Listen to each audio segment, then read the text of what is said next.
ఉద్యోగం కోసం చూస్తున్నారా? ఓం శక్తి ప్రైవేట్ లిమిటెడ్ కంపెనీలో మార్కెటింగ్ జాబ్స్ 20,000 నుంచి 30,000 వరకు జీతం ఉంటుంది. సంప్రదించండి.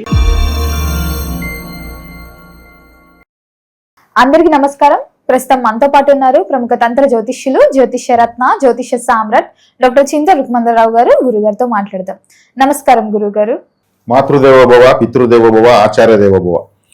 ఓం నమో మాందేశ్వరాయ నమః. అందరూ బాగుండాలి, అందరికి మంచిది కాదు.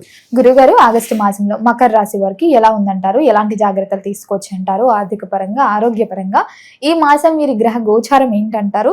అలాగే ఈ మాసంలో చంద్రగ్రహణం, సూర్యగ్రహణం ఏర్పడబోతుంది కాబట్టి దాని ప్రభావం కూడా ఎలా ఉంటుందంటారు? 2026 సంవత్సరం ఆగస్టు మాసం మకర రాశి వాళ్ళకు మాస ఫలితాల భాగంగా ఎలా ఉందో చెప్పుకునే ముందు ఈ సూర్య చంద్ర గ్రహాల గురించి మనం ముందుగా విశ్లేషించుకుందాం. ఈ రెండు గ్రహాలు భారతదేశంలో కనిపించవు. చంద్రగ్రహణము పాక్షికంగా కనిపించినా అంత పెద్ద ప్రభావం చూపించదు. ముఖ్యంగా వీళ్ళకి చెప్పుకోవాల్సినటువంటిది శనిగ్రహం వక్రించడము. రాశాధిపతి శని వక్రిస్తున్నాడు. 3వ ఇంట్లో వక్రించి 2వ ఇంటి వైపు వస్తున్నాడు వెనక్కి. అంటే 2వ ఇంట్లో అంటే ఏమి? ఏలినాటి శని ప్రభావం వీళ్ళకి ఒక 5 నెలలు ఉందని అర్థం. ఆయన మళ్ళీ వెనక్కి చూపుకొస్తున్నాడు కదా. అంటే ఏదో మర్చిపోయేస్తాడు వీళ్ళ గురించి. అది మళ్ళీ దానికోసం వెనక్కి వస్తున్నాడు ఆయన. కాబట్టి అది మర్చిపోయిన దాన్ని మళ్ళీ దుమ్ము తట్టి ఆ ఫైల్ ఓపెన్ చేసి చూస్తాడు అనమాట. కాబట్టి వీళ్ళకు 2వ స్థానానికి వస్తున్నాడు. కాబట్టి 2వ స్థానం అంటే కుటుంబ స్థానము, ధనస్థానము, వాక్కు, ప్రాథమిక విద్య ఇవన్నీ వస్తాయి. కాబట్టి వీళ్ళకు కుటుంబ వాతావరణంలో కొంత ఖర్చులు ఉండొచ్చు. అదేవిధంగా ఆదాయంలో ఒక రాబడి తగ్గచ్చు. చేస్తున్న ప్రయత్నాలు కొంచెం కన్ఫ్యూజన్ రావచ్చు. ఇటువంటివన్నీ ఉంటాయి. 2వ స్థానానికి సంబంధించినటువంటి ఎఫెక్టు కనిపిస్తుంది. దీనికి ముఖ్యంగా జన్మజాతకంలో ఎవరికైతే శని వక్రించి ఉంటాడో వాళ్ళకు బాగానే ఉంటుంది, లేని వాళ్ళకు కొంచెం ఇబ్బందికరంగా ఉంటుంది. ఇది శనికి సంబంధించినటువంటి ఇది. దీనికి ఎక్కువగా శివాలయానికి వెళ్ళాలి. శివాలయానికి ఎక్కువ వెళ్ళడం వల్ల ఏలాంటి శని పనిచేయదు. చాలా సింపుల్, చాలా దగ్గర పరిహారం ఇది. కాబట్టి శివాలయానికి ఎక్కువగా వెళ్తూ అక్కడ కూర్చొని కనీసం మినిమం ఒక 24 మినిట్స్ కూర్చొని వస్తూ ఉండడం వల్ల ఈ ఏలాంటి శని యొక్క ప్రభావం అంటే 2వ స్థానం వైపు వస్తున్నటువంటి శని గ్రహం యొక్క తాకడను ఎదుర్కొనే శక్తి వస్తుంది. తర్వాత ఈ గ్రహణాల గురించి తీసుకుందాం. గ్రహణాలు భారతదేశంలో కనిపించవు కాబట్టి ఈ దేశంలో ఉన్న వాళ్ళకి ఇబ్బంది లేదు. విదేశాల్లో మకర రాశి వాళ్ళు ఉంటే జపతప దానాదులు చేసుకోవడం మంచిది. ఇక్కడ ఉన్న వాళ్ళతో చేయించుకోవాలి. అదే 2 గ్రహణాలు వీళ్ళకి మంచివి కావు. విదేశాల్లో ఉన్న మకర రాశి వాళ్ళకు చంద్రగ్రహణం మంచిది కాదు, సూర్యగ్రహణం మంచిది కాదు. చంద్రగ్రహణం 2వ ఇంట్లో జరుగుతుంది, సూర్యగ్రహణం 8వ ఇంట్లో అష్టమ స్థానంలో జరుగుతుంది. కాబట్టి తల్లి తండ్రి, చంద్రుడు సూర్యుడు అంటే తల్లి తండ్రిని అర్థం. ఎవరైనా వయసైనటువంటి తల్లిదండ్రులు, ముసలి వాళ్ళకు అనారోగ్యం చేయొచ్చు. వాళ్ళకి ఏదన్నా మరి ఎక్కువ వయసు ఉంటే స్వర్గస్థులు ఏదైనా అవకాశం ఉంటుంది. వాళ్ళకి సంబంధించిన సేవ వీళ్ళు ఎంత చేస్తే అంత మంచిది. ఒకవేళ గతించిన తల్లిదండ్రులు ఎవరైనా ఉంటే వాళ్ళ పేర్లతో వీళ్ళు గ్రహణం రోజు దానాలు చేస్తే మంచిది. ఇటువంటివన్నీ కంపల్సరీ చేసుకోవాలి.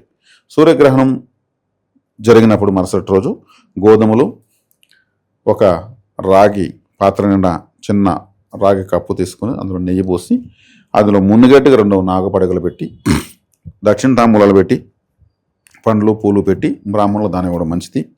చంద్రగ్రహణం ఉన్నప్పుడు బియ్యము తెల్లటి వస్త్రంలో మూటగట్టి కేజీ పావు ఒక వెండి కప్పులో నెయ్యి పోసి మునిగట్టుగా 2 నాగపడగలు పెట్టి దక్షిణ తాంబూలాలతో బ్రాహ్మణులకు దానం ఇచ్చి ఆశీర్వాదం తీసుకోవడం మంచిది. ఇక్కడ వాళ్ళకి తెలిసిన వాళ్ళ ద్వారా చేయించుకోవడం మంచిది. అక్కడ కానీ అవకాశం ఉంటే అక్కడే చేసుకోవచ్చు. ఈ సమయంలో వీళ్ళు మంత్ర సాధన చేయడం వల్ల మాత్రము గ్రహణాన్ని వరంగా మార్చుకునే అవకాశం ఉంది. ఎవరికైనా మంత్ర సాధన పైన ఆసక్తి ఉన్న వాళ్ళు తీవ్ర దేవతా మంత్రాన్ని తీసుకుని సాధన చేసుకోవచ్చు. అది వీళ్ళ జీవితాంతం కాపాడుతుంది. తర్వాత గోచారీత్యా రాశిని గురువు ఉచ్చస్థితి బట్టి చూస్తాడు. గోచారీత్యా గురువు శుభస్థానంలో ఉన్నాడు, అది మంచిది. బుధుడు 7వ ఇంట్లోకి వస్తున్నాడు, అది మంచిది. శుక్రుడు భాగ్యంలోకి వచ్చాడు. శుక్రుడు భాగ్యంలోకి వచ్చి నీచబట్టాడు. కుజుడు చూస్తాడు. కుజుడు అంటే మకర రాశి స్త్రీలు అయితే భర్త, మకర రాశిలో పురుషులు అయితే భార్య శుక్రుడు. ఇప్పుడు భార్యాభర్తలకు కాస్త ఏదైనా పేచీలు వచ్చేదానికి అవకాశం ఉంటుంది, గొడవలు వచ్చేదానికి అవకాశం ఉంటుంది.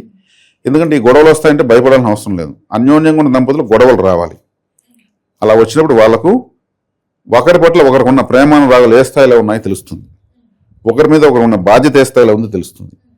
వాళ్ళు అవి ఆ మారట్లు పడుతూ మళ్ళీ కలుసుకొని ముందుకు జీవితం నడిపించగలిగేటువంటి 2 చక్రాలు లాంటి వాళ్ళు.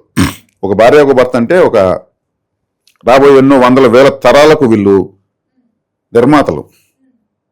ఒక భార్యాభర్త అంటే 2 మనుషులు కాదు అసలు. వాళ్ళు ఇంకా వాళ్ళ పిల్లలు తీసుకుంటే కొన్ని వందల జనరేషన్స్కి వీళ్ళు మూలకారకులను అర్థం, మూల స్తంభాలను అర్థం. కాబట్టి వీళ్ళకు బాధ్యతాయుతమైనటువంటి చిన్న చిన్న గొడవలు, మనస్పర్ధలు, ఒకరి మీద ఒకరు అలగడాలు, మళ్ళీ ఒకళ్ళు కాంప్రమైజ్ కావడము, ఒకరు తినకుండా ఉంటే పక్కన భోజనం పెట్టడము, నువ్వు తినకపోతే నేను తినడము, ఇవన్నీ కూడా అదృష్టాలు. కాబట్టి భార్యాభర్తలు గొడవలు అంటే భయపడాల్సిన అవసరం లేదు. అవి వీళ్ళు అప్డేట్ కావడానికి భగవంతుడు ఇచ్చినటువంటి వరాలు. కాబట్టి ఇటువంటివన్నీ ఉంటాయి. ఈ పదనెసలన్నీ కూడా మనము తెలియజేస్తే చక్కగా మకర రాశి వాళ్ళు భార్యాభర్తలు కానీ చూస్తే నవ్వుకుంటారు. మనకి ఇలాగే వస్తుంది, ఇలాగ అవుతుంది, ఈయన కూడా సరైనడు వచ్చినాడు, అప్పుడప్పుడు అంటాడు చెప్తా ఉంటాడు అనుకుంటారు. ఎందుకంటే కుటుంబాల్లో ఇవన్నీ సహజం, ఉండాలి. ఏ గొడవ లేకపోతే అదొక దురదృష్టం. కాబట్టి మకర రాశి వాళ్ళకు ఒక శని వక్రం, శుక్ర నీచత్వం తప్ప మిగతా అన్ని బాగానే ఉన్నాయి.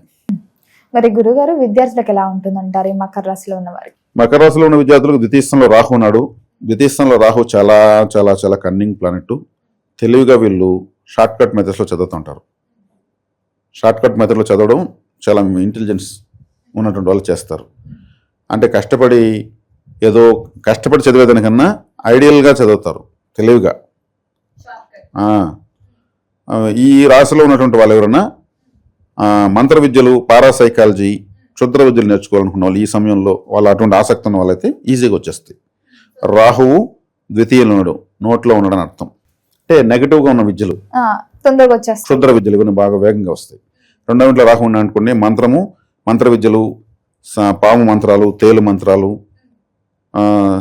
శాబర మంత్రాలు, కట్టు మంత్రాలు, ఇటువంటివన్నీ బాగా విద్యలు నేర్చుకోవడానికి అనుకూలంగా ఉండేటువంటి కాలం అన్నమాట. ఇది ఇప్పుడే గ్రహణ సమయం వస్తుంది కాబట్టి మంత్ర సాధన చేసి ఈ సమయంలో మకర రాశి వాళ్ళకు వేగంగా సంకల్ప సిద్ధి జరుగుతుంది. అందువల్ల విద్య ఏదైనా విద్యే కదా, మంత్ర విద్యలు అన్నాము, అవి విద్యలే. ఇప్పుడు విద్యార్థులు కూడా నేను చాలా తెలివిగా పనిచేస్తారని చెప్పాను, బాగా చదువుతారని చెప్పాను. అది శుభంగానే ఉంది. ఆర్థిక పరంగా ఎలా ఉంటుందంటారు వీరికి? ఆర్థిక పరంగా కూడా రాహు రెండింటిలో ఉన్నాడు కాబట్టి కొంచెం లాజికల్గా ఆలోచిస్తూ సంపాదిస్తుంటారు.